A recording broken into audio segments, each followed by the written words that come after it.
진리대로 생각하라, 생각대로 마음하라. 성경시사 철학입니다. 이번 영상의 주제는 이게 화낼 일이야? 네가 이걸로 화낸다고? 입니다. What? 무엇일까요? 요즘 우리 사회는 분노로 가득 차 있는 것 같습니다. 무슨 일이 생기면 사람들은 일단 화를 내고 봅니다. 모든 일에 화를 냅니다. 하기 싫은 거 하란다고 화내고 하고 싶은 거 못하게 한다고 화내고 모든 길은 화로 통합니다. 먹고 살기 힘들다고 화내고 일자리 찾기 어렵다고 화내고 여친이랑 헤어졌다고 화내고 어떤 알바생은 직장 상사가 근무 태도 지적했다고 화내고 사직서 낸 다음에 악성 댓글을 올려 큰 피해를 주고 집행유예를 받았습니다.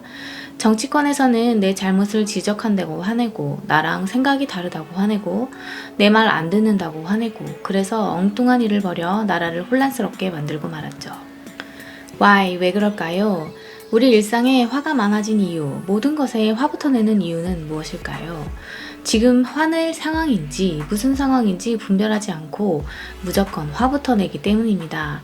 내가 잘못한 일이 있으면 반성하고 성실히 조사해 임할 일이지 그게 화낼 일입니까?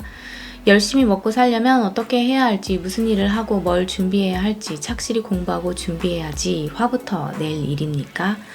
회사에서 날 안 받아준다고 화만 내지 말고 먼저 실력과 자격을 갖추어야 할 일입니다. 학생들이 내가 왜 공부해야 하냐고 화낼 일입니까? 당연히 공부하고 사회생활도 배워야죠. 선생님이 수업 시간에 내가 하고 싶은 일 못하게 했다고 화낼 일입니까? 수업 시간에 휴대폰 보고 게임하면 당연히 하지 말아야지 그게 화낼 일입니까? 안 되는 거는 안 되는 거고 해야 할 일은 해야 하는 겁니다. 해야 하는 것을 하기 싫다고 하면서 그게 화낼 일이냐는 겁니다. 안 되는 일을 못하게 한다고 화낼 일은 아니라는 것입니다. 우리가 무작정 화부터 내는 이유는 이게 화낼 일인지 회개할 일인지 인내해야 할 일인지 위로해야 할 일인지 구별을 못하기 때문입니다. 반성할 일, 감사할 일, 슬퍼할 일, 인내할 일, 용서해야 할 일 이런 일을 구분하지 못하고 화부터 낸다면 아무도 그걸 가르쳐주지 않고 어른들이 무작정 화부터 낸다면 애들도 일이 닥치면 화부터 내게 되어 있습니다. How? 어떻게 할까요? 선지자 요나는 하나님께서 니느웨로 가라 했는데 안 갔습니다. 그러나 하나님의 강건하심으로 결국은 가서 하나님의 말씀을 전했죠. 그리고 하나님의 심판 메시지를 들은 니느웨 사람들은 죄를 지적받았을 때 화내지 않고 회개했습니다. 높고 낮은 자를 막론하고 모든 사람이 금식하고 굵은 베옷을 입고 제 위에 앉아 회개하며 힘써 하나님께 부르짖었습니다. 그래서 하나님은 그들이 악한 길에서 돌이켜 떠난 것을 보시고 그들에게 내리리라고 말씀하신 재앙을 내리지 않으셨습니다. 근데 요나는 그걸 보고 매우 싫어하고 성을 냅니다. 여호와여 원하건대 이제 내 생명을 거두어 가소서 사는 것보다 죽는 것이 내게 나음이니이다. 하나님이 마음을 돌이켜 그들을 멸망시키지 않으니까 아주 죽도록 화가 난다고 이야기합니다. 요나서 4장 4절 하나님은 그런 요나에게 네가 성내는 것이 옳으냐? 내가 용서한다고 이게 네가 화낼 일이야? 라고 물으십니다. 화가 난 요나는 그 성읍에 이제 무슨 일이 일어나나 보려고 성읍 동쪽에 가서 앉아 있습니다.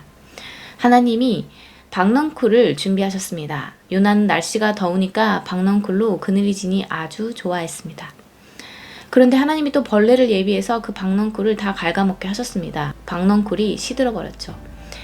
해가 뜨고 하나님이 준비하신 뜨거운 동풍까지 불어오니 요나의 머리가 뜨거워졌습니다. 요나는 또 화를 냅니다. 하나님께서 또 물으셨습니다. 야, 너 박넝쿨 때문에 화내는 게 맞아? 요나는 맞아요. 제가 죽어도 화내는 게 맞습니다. 그러죠. 그러니 하나님은 네가 수고도 안 하고 재배도 안 하고 하룻밤에 났다가 하룻밤에 말라버린 박넝쿨을 아끼면서 하룻밤 있다가 하룻밤 없어지는 박넝쿨 때문에도 죽을 정도로 화내면서 그렇다면 나는 좌우를 분별하지 못하는 12만 니느웨 백성을 아끼는 게 맞지 않냐고 물으십니다. 네가 아까운 것을 잃었다고 아끼는 게 죽었다고 그렇게 화난다면 내 백성들 12만이 죽는다면 화날 일이 아니겠냐는 것입니다.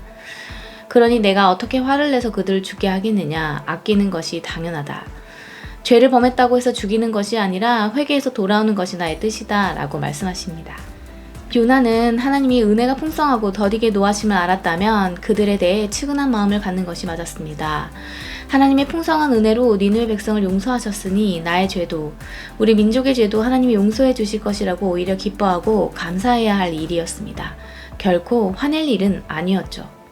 사랑하는 사람이 헤어지자고 하면 왜 이 사람과 헤어지게 되었는지, 이 사람하고의 관계를 잘 돌아보고 잘못된 것을 회개하고 그 사람이 더 이상 나한테 괴로움을 받지 않고 다른 사람에게 사랑받는 사람이 되길 위해서 기도해야 할 일이지, 그 사람을 죽이기까지 화낼 일이 아닙니다.